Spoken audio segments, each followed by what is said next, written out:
موجودہ جو جمعیت علماء اسلام کی جماعت ہے ان کے ساتھ آپ لوگ کا اختلاف رہتا ہے، تو وہ کوئی عقائد کا اختلاف ہے یا موجودہ نظام جمہوری اور سیاسی وجہ سے ہے؟ جہاں تک مسئلہ ہے صرف جمعیت کی بات نہیں،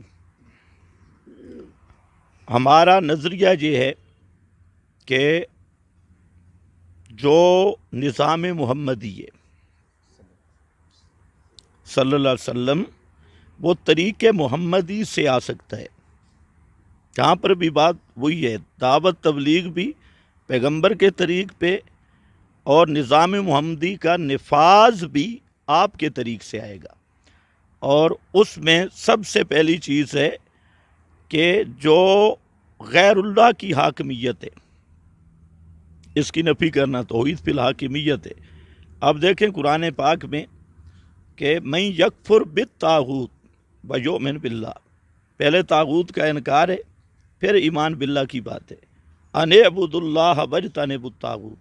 موجودہ جو جمہوری مغربی جمہوری نظام ہے، یہ اسلامی فکر اور اسلامی سوچ کے متصادم ایک طاغوتی نظام ہے۔ اب اس طاغوتی نظام میں مولانا ہوں یا عمران خان ہوں یا ان کے جتنے اخوات ہوں، جتنے بھی مغربی جمہوریت کے غلام ہیں، تو وہ طاغوت کے غلام ہیں اور ہم محمد کے غلام ہیں صلی اللہ علیہ وسلم۔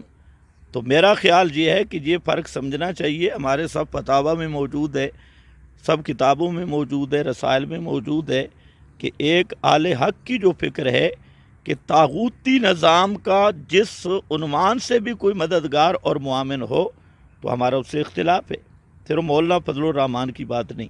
اب مولانا فضل الرحمان صاحب، ان کے آپ خود بیان سن لیں، میں نے ان کے کئی بیانات سنے، وہ قرآن پاک کی آیات کو اپنے اس موجودہ نظام پہ فٹ کر رہے ہیں۔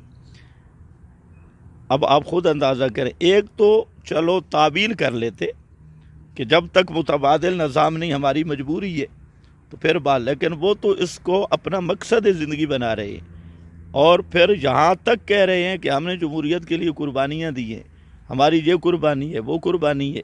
اور اس کا پھر آپ نتیجہ بھی دیکھ لیں کہ آپ حضرات کل تک یہ سارے کہتے تھے عورت کی حکمرانی نہیں، آج آپ دیکھ لیں مولانا کی ایک عورت دائیں طرف کھڑی ہے، ایک بائیں طرف، اور مولانا درمیان میں کھڑے ہیں۔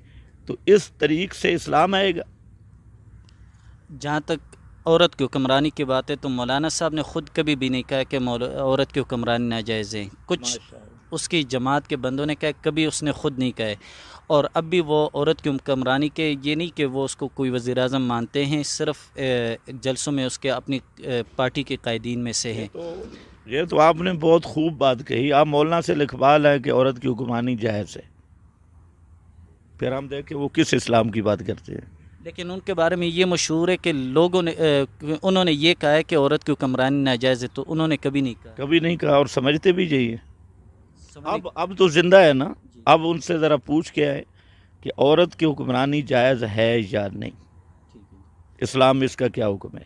صحیح۔ اب یہ جو دو غیر محرم زنانیاں مولانا کے اردا گرد کھڑی ہیں، دائیں اور بائیں، مولانا سے پوچھو یہ کس اسلام نے آپ کو اجازت دی ہے؟ وہ تو ان کی جماعت کے اکثر لوگ کہتے ہیں کہ ہمارے پاس متبادل نظام نہیں ہے، اگر کوئی متبادل نظام لے تو ہمیں اس دن چھوڑ دیں گے۔ متبادل نظام نہیں ہے، لیکن متبادل بیویاں تو موجود ہیں نا ان دو زنانیوں کے، تو متبادل نظام تک وہ جو ان کی اپنی بیویاں ہیں، ان دو عورتوں کے متبادل ہیں۔ مولانا کو بھی کہو فی الحال انہی پہ گزارا کرو، ان کو چھوڑ دے۔ ٹھیک ہے، ماشاءاللہ۔